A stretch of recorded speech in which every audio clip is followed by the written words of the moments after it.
नमस्कार, मी रुपाली परत एकदा घेऊन येते नवीन यशाचा प्रवास तुमच्यासमोर. आपण जाणताय सुनील ठेंगे सरांना आणि सनी ठेंगे सरांना सोलापूरहून पुण्याला जाताना किंवा पुण्याहून सोलापूरला येताना किंवा मुंबईहून सोलापूरला येताना तर कुठे जेवायचा हा प्रश्न कोणालाच पडत नाही, कारण अगदी खात्रीचं ठिकाण आहे ते म्हणजे निसर्ग. जिथे तुमच्या लाटकी शेंगाची चटणी किंवा शेंगाची पोळी किंवा शेंगादाण्याची चटणी, ह्या शेवग्याची भाजी, या सगळ्या पदार्थांना तोंडाला पाणी सुटण्याचं काम मुंबईपासूनच चालू होतं. ते म्हणजे हॉटेल म्हणजे आपलं निसर्ग. तर मी जास्त वेळ घेणार नाही तुमचा, तुम्ही डायरेक्ट त्यांनाच विचारा त्यांच्याबद्दल, त्यांची माहिती ते स्वतःच देतील. तर सुनील दादा, मी त्यांना दादा म्हणते कारण हक्काची व्यक्ती आहे आणि त्यांनी खूप मला मदत केली आतापर्यंत. जे काही बऱ्याच शिकले मी त्यांच्याकडून शिकते, अडचणींना मी त्यांनाच फोन करते. तर कौतुक हे आहे की आजही ते खूप बिझी होते पण आपल्यासाठी वेळ देतात, त्यामुळे जेवढं शिकता येईल तेवढं आपण शिकून घेणं गरजेचं आहे. तर सुनील दादा, तुम्ही काय सांगाल स्वतःबद्दल? माझं नाव सुनील ठेंगे, माझा मुलगा सनी ठेंगे.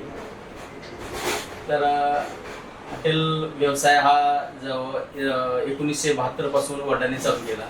वडील BSNL मध्ये कामाला होते आणि तिथून छोट्या प्रमाणात हॉटेल चालू केलं.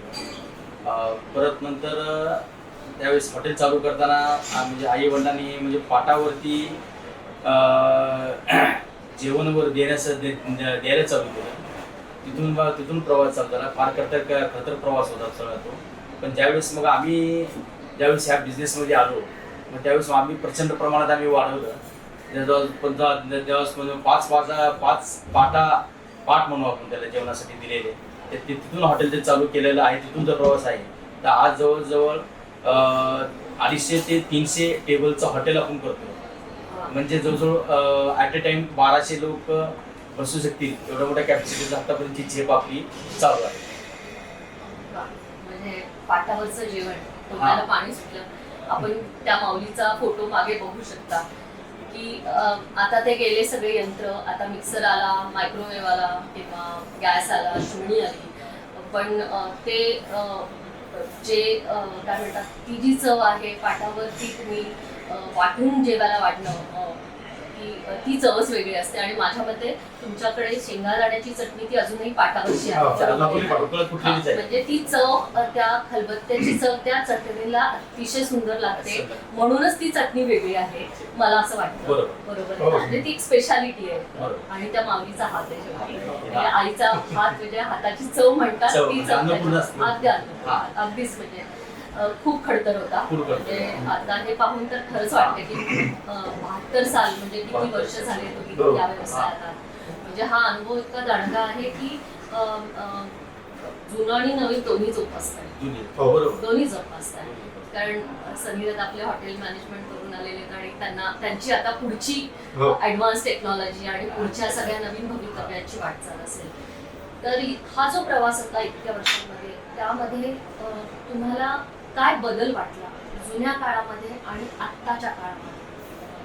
नाही, त्यावेळेस कसं ज्यावेळेस समजा आई वडिलांचा आपण काय काळ धरला, त्यावेळेस कसं होतं की फक्त एक लोक फक्त आपल्याला जेवण चांगलं मिळतं आणि व्यवस्थित मिळतं हे पण बघायचं. ज्यावेळेस माझ्या ह्याच्यापर्यंत आलं की थोडं इंटेरियरला महत्व द्यायला चालू केलं. आणि ज्यावेळेस आता मुलाचा काळ आला तर आता तर पूर्ण म्हणजे आताच्या ना त्या अगोदरच्या ह्याच्यामध्ये कस्टमरच्या मानसिकतेमध्ये सुद्धा फरक पडला आणि सगळं त्यांच्या रोजच्या जडणघडणमध्ये याच्यामध्ये फरक पडला. आता जास्त इंटेरियर, क्वालिटी, रेट्स ह्याच्या बाबतीत बारीक सारी गोष्टीने बारकाईने विचार केला. म्हणजे लोकांची चॉईस पण बदलली असं वाटतं. म्हणजे व्हरायटी पाहिजे. आपण आजपर्यंत टिकून आहोत ते कशामुळे टिकून आहोत, एकाच गोष्टीवर टिकून आहोत की आपण काळानुसार आपण बदलत गेलो. काळानुसार आपण काळाच्या मी काळाची ओळख करतो. मी एक उदाहरण कसं देईन की वडिलांनी मला ज्यावेळेस म्हटलं की वडिलांनी आपला व्यवसाय चालू करावा असं माझ्याकडून अपेक्षा होती, फक्त धरावा चालू होत होती. पण मी विचार करताना असं विचार केला की मला आणि वडिलांना आणि पाठीमागच्याला चॅलेंज करणाऱ्या घरातलं कोणीतरी असावं, आपल्या ह्याला चॅलेंज करणार असं. मग तो धरून बऱ्याच जणांनी मला सुचवलं की मुलाला म्हणजे शिक्षण घ्या, बाहेर परदेशात पाठवा, हे पाठवा. पण ज्यावेळेस मग वडील वगैरे काय म्हटली की पहिल्या चालल्यापेक्षा आपलाच हा वारसा आपला ट्रॅक आपला मोठा आहे, चांगला आहे, तो व्यवस्थित तो मोठ्या प्रमाणात चांगल्या प्रमाणात तो राबवू दे, त्याच्यासाठी आपल्याला कुठेतरी शिक्षणाची जोड असेल. अच्छा, म्हणून त्याला हॉटेल मॅनेजमेंट केलं. हॉटेलमध्ये तिने तशी ती प्रगती पण दाखवली. क्या बात आहे. आणि ऐकून अभिमान वाटतो. कॉंग्रॅच्युलेशन. आणि 3 पिढ्या एकत्र आहेत, 3 पिढ्या एकत्र. काका काकू, तुम्ही, बहिणी, बरोबर. दादा आपला. तर प्रेम आणि आपुलकी जेवताना असं म्हणतात की पूर्वी आई काकू काय, माझी आई आजी काय ओव्या म्हणत स्वयंपाक करायचा आणि तो संस्कार त्या अन्नामध्ये असायचा आणि आपण तो खायचा आणि ते जेवण नसायचं, तो प्रसाद असायचा. तीच भावना इथे मला वाटते नेहमी. जेव्हाही मी येते तेव्हा एक प्रसन्नता असते चेहऱ्यावर. दादांनी 4 वेळा मला विचारलं जेवून घ्या, जेवून घ्या. हे आपले पण जोपासताना तुम्ही डोक्यामध्ये असं काय ठेवलं की ग्राहक येणारा कोणताही जेवायला भुकेजलेला आलेला त्या माणसाला असं काय नवीन द्यावं किंवा असं काय द्यावं ज्याच्यामुळे तो कस्टमर आपला कायमचा राहील? ती मार्केटिंग स्ट्रॅटेजी काय होती तुमची? नाही काय आहे, आईंचं पहिला कसं होतं की किचन ही बाजू जी आहे ती जवळजवळ आतल्या बाजूची, ती कस्टमरला दिसणारी नाहीये. हा, पण तिथून ते धार्मिक स्वभावाचे असल्या कारणाने त्यांचं मत काय होतं की जो काय बघतो तो आपण वरून देव बघतो आणि आपण आपल्या म्हणजे व्यवसायाशी प्रामाणिकपणे कसं राहू, त्याच्यासाठी आतमधलं व्यवस्थित स्वच्छता, टापटीपणा, हा आतल्या कामगारावरती नियंत्रण, हा त्याची स्वच्छता, त्याची स्वच्छता हे बघणार नाही. पण आपलं प्रामाणिक जर राहायचं असेल तर तिथून ते स्वच्छतेच्या बाबतीत व्यवस्थित राहावं. ताजं अन्न ते निवडून व्यवस्थित कसं देता येईल तिथून ते चालू होतं. मग ज्यावेळेस तुम्ही ती भावना तुम्ही से करताल ऑटोमॅटिक तुम्हाला समोरून पकडून येणाऱ्या ग्राहकाला हे करायचा आपण एक चांगला काहीतरी देतो हा आत्मविश्वास ऑलरेडी तुमच्यामध्ये तो येतोच, नॅचरली येतोच. मी चांगलं देतो, हा मग चांगलं देतो म्हटल्यानंतर मग ते ऑटोमॅटिक तुमच्या ह्याच्यावरती ते स्माइल येणार, ते चांगलं खाऊ घालण्याचा आनंद मिळणार. अतिथी देवो. मग हे एक साधं गणित, साधं सूत्र गणित आहे, पण त्याला आस्था काय आपण आहे ना, त्याला तू बाती आपण हे आहे, त्याला बातील घ्यायचं. म्हणजे खऱ्या काकू अन्नपूर्णा आहे, काहीच हरकत नाही. आणि ती अन्नपूर्णाची सेवा घडणं हे फक्त त्यांच्या त्या संस्कारामुळे. बरोबर. तुम्ही या छोट्याशा हॉटेलवरनं आज तुम्ही हे एम्पायर उभं केलंय, तुमचे बाकीचे पण बरेच हॉटेल, तर त्या व्यवसायांबद्दल थोडंसं काय झालं की आपली एकत्र फॅमिली काका काकांची मुलं, माझा मोठा भाऊ, माझ्या मोठ्या भावांची मुलं, मग त्यांना एक प्रत्येक ठिकाणी एकाच ह्याच्यावरती उपजीविका न भागवता मग त्यांना प्रत्येकांना एक स्वतंत्र आम्ही येऊ द्यावं. आणि ग्राहकाची असलेली मागणी आता सोलापूर शहरामध्ये आता लकी चौक हॉटेल अजिंक्य उभा केलं तर अगदी व्यवस्थित तिथे चांगला रिस्पॉन्स मिळाला. तिथे एक फॅमिली सेट झाली. परंतु बाळेवेसला हॉटेल अंधराज म्हणून उभा केलं, तिथं सेट झालं. तिथे असं मार्केटची गरज ओळखून त्या ठिकाणी आपण युनिट उभा केलं. पुढे आता 7 रस्ता म्हणजे हे चालू करतोय, ते रेल्वे लाईन भागामध्ये चालू करतोय. सोलापूर झालं सगळं सोलापूर कव्हर झालं. थोडस पुढे येत पुण्यात पण आउटलेट व्हावाची इच्छा म्हणलं होतं. कारण एके दिवशी अशीच तलब आली आणि मी तुम्हाला फोन केला, तुमची शेंगादाण्याची पोळी आठवते दादा, ते म्हणाले मी पार्सल करतो. म्हणजे खरंच ही एक म्हणजे काय म्हणतात सवय लावली अन्नाची, त्या पदार्थाची चव की आठवलं की हा ती पोळी फक्त तिथेच छान मिळते. आणि तोंडात आम्हीच नाही, उत्स्फूर्तपणे इथे आलेला प्रत्येक गिऱ्हाईक तिथे जो भेटतो तेव्हा फक्त आपल्या सोलापूर म्हणल्यानंतर नाव येतं निसर्ग. खरंच आहे, आपल्यासाठी फार अभिमानाची गोष्ट आहे. खरंच अगदी अगदी. तर या आउटलेट बद्दल तुम्ही सांगितलं, पुढच्या पिढीचा तुम्ही विचार केला, म्हणजे खरंच खूप नशिबान आहात तुम्ही की आपले मोठी लोक आपल्याबद्दल विचार करतात आणि एकत्र कुटुंब काय करू शकतं हा पण एक मोठा प्रवास आहे आणि खूप चांगली गोष्ट आहे की जे आपली लक्ष्मी आपल्याच घरात खेळते आणि सगळ्यांचा मत डायनिंग टेबलवर एक येते आणि तुम्ही सगळे मिळून एकत्र एका प्रोजेक्टवर काम करतात. खरंच खूप चांगली गोष्ट आहे आणि शिकण्यासाठी की 10 माणसं घरातली एकत्र असतील तर आपण 10 बिझनेस एकत्र उभं करू शकतो. हा पण एक चांगला मेसेज आहे. बरं, आता मी सनी दादांकडे.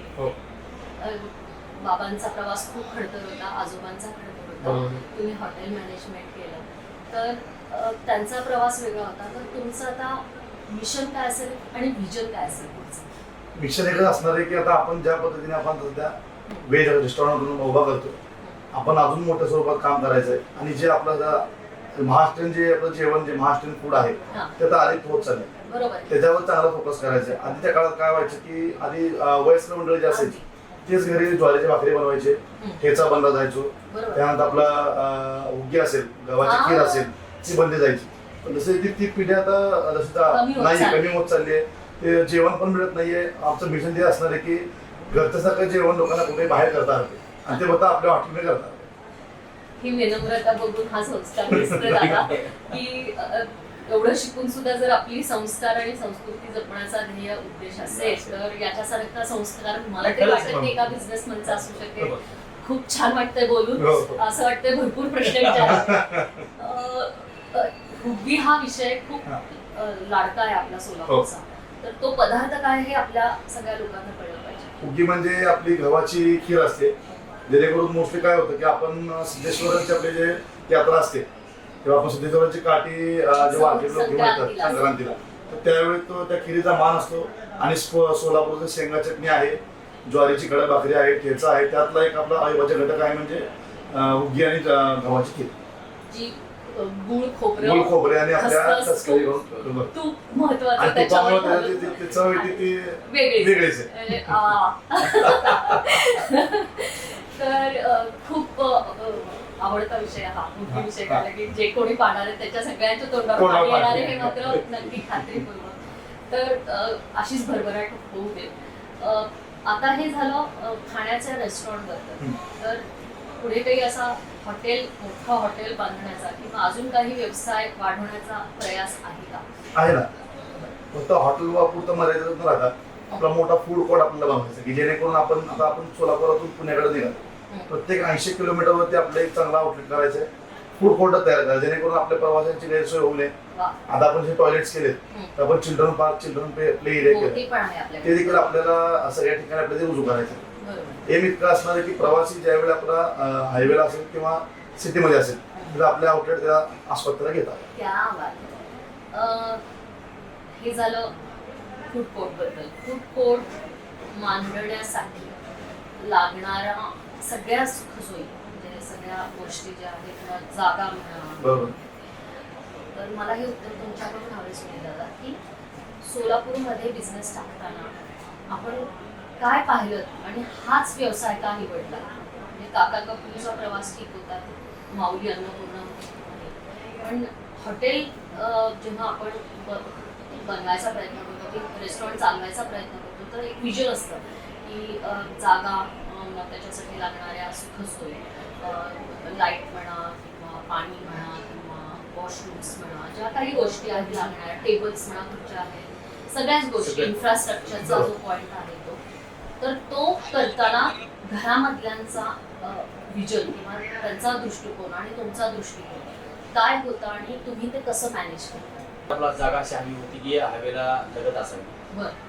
आजूबाजूला ऑलरेडी आता कसं आपण पाहिलं की आपण इथे MIDC मोठा एरिया आहे, MIDCचा त्याच्यामुळे मोठी खून मिळेल आणि MIDC कस्टमर मिळतील, येणाऱ्या जाणाऱ्या ग्राहकांना सोय होईल अशी हा पद्धतीने जागा निवडताना ती जागा निवडली.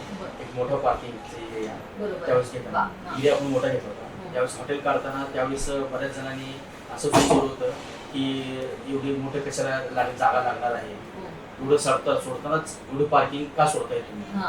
पण ज्या वेळेस 1992 साली आपण ह्या हॉटेलने सगळं चालू केलं, आज तर काय त्याला जवळ झाले 25 वर्ष झाली, 25 ते 30 वर्ष पूर्ण झाली. तर त्यावेळेसची वाहनांची संख्या, आताची वाहनांची संख्या जमीन आसमानचा फरक आहे. बराच फरक आहे. पण त्यावेळेची दूरदृष्टी ही जवळजवळ वडिलांनी आणि काकांनी ठेवली होती की भविष्यात आपण हे जागा करू. म्हणजे विजन त्यावेळेस होतं, क्लिअर होतं की विजन आपल्याला एवढं मोठं हॉटेल मला करायचं आणि एवढं मोठं मला रिस्पॉन्स मिळणार आहे. तर कसा मिळणार आहे हे माहित होतं. कष्टाची जोड बोध होती, आपल्या कष्टालाही साथ 100% मिळणार हे पण त्यावेळेस त्यांनी ते विचारात मांडलं होतं त्यावेळेस. आज काय आज निसर्गिक परिस्थिती काय ते समोरची पार्किंगची जागा 1 एकर जागा आपण सोडली ती सुद्धा कमी पडते. अजून काय म्हणजे हे ऐकूनच म्हणजे किती बापरे खूप शिकण्यासारखं आहे. काकांचं काही डिग्री नाहीये काही काय नाही डिग्री नाही, हॉटेल मॅनेजर कोर्स नाही आणि हे झालं. मी म्हणणार होते ऍक्च्युली, पण दादाला वाईट वाटलं पण हे खरं आहे की डिग्री निश्चितच असावी, शिक्षण हे महत्वाचं आहे. पण सोलापुरातच हे घडू शकते की एखादा अशिक्षित माणूस सुद्धा पुढचा दृष्टिकोन ठेवून की पुढे काय घडू शकतं त्यांच्यासमोर ते पिक्चर त्यांनी क्लिअर केलं असणार आहे, तेव्हाच ही मांडणी होऊ शकते. नंतर असंच कोणी काही करू शकत नाही. खरंच म्हणजे भविष्याचा विचार करणारी गोष्ट ती बुद्धिमत्ता एक फक्त आणि फक्त रक्तात भिडणारा बिझनेस करू शकतो आणि ते काकांनी करू. खूपच महत्वाचा मुद्दा होता की पार्किंग सारखी छोटी आजकाल पण फार गरजेची होती की पार्किंग नसेल तर लोक पुढे जातात, मी जेवत नाही, पुढे ऑप्शन शोधतात, पण इथे होत नाही. जाणारा माणूस इथे थांबतो. क्या बात आहे, क्या बात आहे. आता आलेल्या तुमच्या संकटांबद्दल आपण बोलू. तुम्ही जेव्हा हे उभं केलं ते काय संकट होतं ज्याच्यातून तुम्ही बाहेर आणला आणि जिद्दीने उभे राहिला? नाही, त्यावेळेस कसं झालं की एकतरी हॉटेल चालू करताना आलेल्या अडचणी म्हणजे तो मात्र पैसा, आणि विशेष म्हणजे त्यावेळेस बँक सुद्धा एवढी मदत करायला तयार नव्हती. मग त्यावेळेस निर्णय काकाने आणि चुलत्याने निर्णय असा घेतला की आपली घरची शेती होती ती शेती विकूया. शेती चांगली होती, शेती शहराच्या लगत होती, बागात शेती होती, ती होती. आणि ज्यावेळेस मुलं जर बघितले की शेतीच जर बघितलं आतापर्यंत जो मोठा म्हणजे प्रश्न आहे तो पाण्याचा आणि लाईटचा. असून पाणी असून वापरता येत नाही आणि लाईट लोडशेडिंग होतं, तो आतापर्यंत प्रश्न तो मिटला. मग हा विषय आणि हा कधी न मिटणारा प्रश्न आहे असं धरून त्यांनी शेती विकली. की कधीच न मिटणारा प्रश्न का असा वाटतं? नाही, आज बघितलं आता ते आपण त्या गोष्टीवर बोलणं फोकस नाही केलेला बरं की राजकारणाची परिस्थिती बघितली तर लाईटचा प्रश्न हा कधी मिटणारा नाही, लोडशेडिंग होतं, पाणी असून वापरता येत नाही. आज जवळजवळ आता आपण पाहतोच आपण जे उजनीचं पाणी आपण आलेलं आहे एवढी सोय केलेली आहे, तर त्या ठिकाणी कितीतरी त्या ठिकाणी कशा माध्यमातून पाणी लिकेज होतं ते आपण पाहतोच आपण. म्हणून सोलापूर पाणी दुर्दशा आपण बघतोय. आलेलं पाणी इथून आजूबाजूला आपल्याला मोठा एक हिप्परगा तलाव आहे, इथून पाण्याचा मोठा सपोर्ट मिळू शकतो, इथून ते मिळत. मग अशा प्रश्नावरती जर अशा पद्धतीने असेल हा वाचून आहे एवढे मोठे प्रश्न आहेत ते पाणी आपल्याला मिळू शकत नाही आणि लाईट मिळत नाही. आणि लाईट हा म्हणजे बिझनेससाठी अविभाज्य घटक आहे. लाईट असं काही करू शकत नाही आणि जनरेटर वगैरे घेऊन आपण ते करू शकत नाही. जनरेटर हे फक्त सोय आहे तेवढ्या वेळापुरती, एक अर्धा तास 1 तासापूर्वी करू शकतो, पण पूर्ण विसंबून त्याच्यावरती राहू शकत नाही. आणि हा हॉटेल व्यवसाय असा की त्याच्यामध्ये नाशवंत पदार्थ जास्त आहेत. पूर्ण लाईटचा सपोर्ट जर चांगला मिळाला तर अजून चांगल्या प्रमाणे अजून व्यवसाय आपण करू शकतो. आता आम्हाला आता म्हणजे जो ते धडकी भरायचं कधी लाईट जाती काय काय ते मॅनेज करावं लागतं. पण लाईट गेल्यानंतर सुद्धा असं वारं वादळ सुटलं त्यावेळेस डीपी जळती, त्यावेळेस डीपी जळाल्यानंतर ते वेळेवर रिपेअर होत नाही. 3-3, 4-4 दिवस त्याच्यामध्ये जातो त्याच्यामध्ये. आणि त्याच्यामध्ये आपण कुठेतरी बघतो नुकसानची बाजू भरपूर जास्त आहे, ते पण तुम्हाला ऍडजस्ट करावं भरपूर करावं लागतं. आणि नाशवंत वस्तू बनल्यानंतर आता थोडं त्याचबद्दल ताक दूध त्याच्या वस्तू आहेत, पालेभाज्या वगैरे सगळं ते कोल्ड्रिंक्स वगैरे सगळं म्हणजे नुकसानची बाजू मोठी आहे, पण खूप आहे. तसं जर बारीकसाठी जर विचार केला तिथून जर तो जर सपोर्ट जर चांगला मिळाला तर खरंच सोलापूरचं जे आहे ना सुजलून सुफळ आहे. नवीन पिढीला सोलापूर टिकवायचं असेल तर या दोन गोष्टी पाहिजे.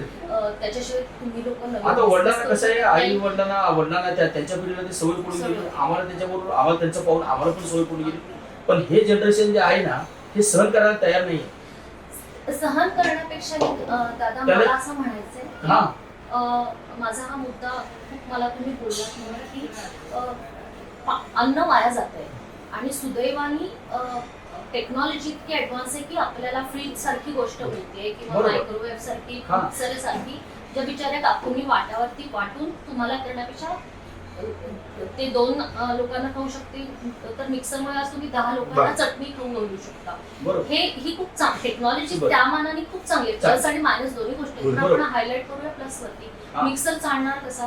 बरोबर. Right, बरोबर. वाटायला बरोबर. बाई पाहिजे किंवा एखादी व्यक्ती पाहिजे जो कायम वाटत बसेल चटणी आणि आपल्याकडे बरोबर. तर इतकी क्वांटिटी आहे Quantity. की तेवढे पेशन्स नाहीये. बरोबर. पेशन्स म्हणण्यापेक्षा मग गिरायचं Correct. म्हणजे जसं तुम्ही अगदी. म्हणाले की व्हरायटी लोकांना हवी आहे. बरोबर. लोकांना मग ती व्हरायटी हवी असेल तर सोलापूरला मेन पाणी आणि लाईट Light. इलेक्ट्रिसिटी दिलीच पाहिजे. Easy. नाहीतर माणूस म्हणाल की अरे सोलापुरात आम्हाला काहीच मिळत नाही कारण गरमी आहे, फॅन नाहीये, एसी नाहीये किंवा पाण्याचा इश्यू आहे, आम्ही पुढे जातो. बरोबर. मग चर्चा म्हणजे सोलापूरच्या होते की इथे बेसिक गोष्टी नाही. बरोबर.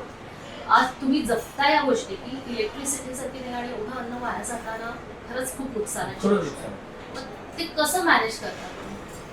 नाही असं बिझनेस वरती नाही, परिणाम नाही, होतो. वाया जातं. नाही, आणि वाया जातं. वाया जातं. काही करू शकत वाईट नाही. इकडे आता वाईट पण आपल्या उजनीचा हातात पाण्याचा सोर्स एवढा मोठा आहे चांगला खूप आहे. लिकेज असल्यामुळं मला तिथून आता यमानीसी मधून ऍक्च्युली ती सोय आहे की पाणी मिळू शकतं, पाईपलाईनद्वारे पाणी मिळू शकतं, वैभव, पण कधी नाही. इथं नाही येत. आता पाण्याची पातळी वरच्यावर खालावत चाललेली आहे. जवळजवळ पूर्वी 250-300 फुटाला पाणी लागायचं. आता जवळजवळ आता आपण एवढ्याच एरियामध्ये कमीत कमी माझी ती 20 ते आपली भीमा 25 नदी आहे. बोर आहे त्या ठिकाणी. इथून थोडं पाणी, तिथून थोडं पाणी, तिथून थोडं पाणी, अगदी. असं ते तेवढं सोय बोर केली. पाणी मी आता त्याला आता गोळा करतो त्या हो पाणी ना. त्या पद्धतीने. Manage. आणि लाईट आणि हे पाणी जर प्रश्न जर मिटला सोलापूरकरांचा तर सोलापूर एवढं व्यवसाय सुजम सुफलम होणार आहे. व्यवसाय खूप वाढतील. व्यवसाय रोजगार वाढतील, वाढतो. रोजगार. नवीन उद्योजक अजून उभारतील. ह्या 2 गोष्टी जर केल्या तर खरंय, खरंय. नवीन लोकांची उमेद कमी होत चालली आहे सगळ्या अडचणी. बरोबर ह्या 2 महत्वाच्या गोष्टी मूलभूत गोष्टी हा, मूलभूत गोष्टी आहेत. म्हणजे मोबाईलचा चार्ज पण चार्ज, हा, हा. बिझनेस हो, खरंच. आणि खूप आत्ताच्या टेक्नॉलॉजीचा विचार केला तर या सगळ्या गोष्टी आहेत की मोबाईल पासून ते अगदी मिक्सर पासून म्हणजे हॉटेल रेस्टॉरंट तर मग तुम्ही भविष्याला काहीच देऊ शकणार काही- नाही. काही- बरोबर. तर ते भविष्य जर झोपायचं असेल सोलापूरचं तर तुम्हाला या गोष्टी द्याव्याच द्याव्याच लागणार. लागणार. कंपल्सरी द्याव्या लागणार. तुमच्या या पेशन्सला सलाम आहे माझा कारण अन्न वाया जाताना त्रास होतो. त्रास होतो, बरोबर आहे. ते एक मोठी आम्हाला नुकसानीची बाब आहे. त्याच्यासाठी आपण इन्व्हेस्टमेंट बरोबर. केलेली असते. Investment केली. प्रॅक्टिकली पॉसिबल नसतं. एखादा क्लायंट आला मेथीची भाजी आणि ती जर आपल्याकडे सडलेली असेल तर सडली. आपण देऊ नाही देऊ शकत. शकत. म्हणजे घरच्यावरनं मी एक सांगते. नाही हा, सगळ्या अशा बरोबर. बऱ्याच गोष्टी आहेत. तर हा प्रवास खूप खडतर होता. सुनील दादा असा परत होऊ नये असं मला खूप वाटतं. प्रार्थना करूया आपण जे कोणी याचा पुढाकार घेऊन करणार आहेत त्यांना विनंती करूया आपण या माध्यमातून की बाबांनो प्लीज आम्हाला आता मदत करा आणि बंद करा हे आणि आम्हाला खूप काम करायचंय शहरासाठी खूप पुढे लेवल 1ला आणायचे आपल्याला पुण्या मुंबईसारखं बनवायचं तर फक्त या गोष्टींची काळजी घेणं गरजेचं आहे. पान शॉप आहे पान आपल्याला शॉप हो. सोलापूरला जेवण म्हणलं की पान हा, पाहिजेच पान कसल्या पाहिजे. परिस्थितीत पान शॉप आहे ज्वेलरी शॉप आहे सोलापूरची चादर बेडशीट सगळे- मिळते सगळे. समजा विसरलं अरे नाही घ्यायचं घ्यायचं राहिलं नाही. तुम्ही इथे थांबा तुम्हाला तेही इथे तेही मिळेल. मिळेल. क्या बात आहे वा म्हणजे मल्टी सगळं. बिझनेस हो, सगळे सगळं. आहेत हा. खूप छान. आता दोघांनाही हा प्रश्न विचारेल की पुढच्या पिढीला एक मोलाचा सल्ला किंवा तुमची काही तत्व जी आहेत ती तुम्ही काय सांगाल? मला काय म्हणायचंय ह्याच्यावरती खरंच मला बोलायचं होतं कारण आपण प्रत्येकाच्या घरामध्ये प्रत्येकाच्या ह्याच्यामध्ये काही ना काही छोटा मोठा लहान व्यवसाय असतोच. त्यांच्या त्या नातेवाईकांमध्ये ह्याच्यामध्ये व्यवसाय असतोच. पण हे काय करतात माहितीये का हे ह्यांना पुण्याचं आणि मुंबईचं अट्रॅक्शन आहे. पण घरचा व्यवसाय मोठा करण्यामध्ये त्याच्यामध्ये ते पुढाकार कधी घेणार नाहीत काय करणार. आता उदाहरण मी म्हणतो घरची समजा साधी त्यांच्या घरचे आई वडील साधारण ते दूध वगैरे विकत असतील तर त्यांनी मोठ्या डेअरीबद्दल घालायचा काय विचार करू नये. वा साधा आई वडील समजा साधं किराणा दुकान चालवत असतील छोटे किराणा दुकान असतील त्यांनी का मोठ्या त्याच्या ह्याच्यामध्ये विचार करू नये. कारण एका छोट्याशा शहरामध्ये तसं सोलापूरला ग्रामीण समजलं जातं शहर खरंच. असून सुद्धा. बरोबर. का तर इथे काही होऊ शकत नाही असं वाटतं. बऱ्याच जणांना बऱ्याच वाटतं, जणांचं असं शहरामध्ये मत आहे. राहणाऱ्याला वाटतं.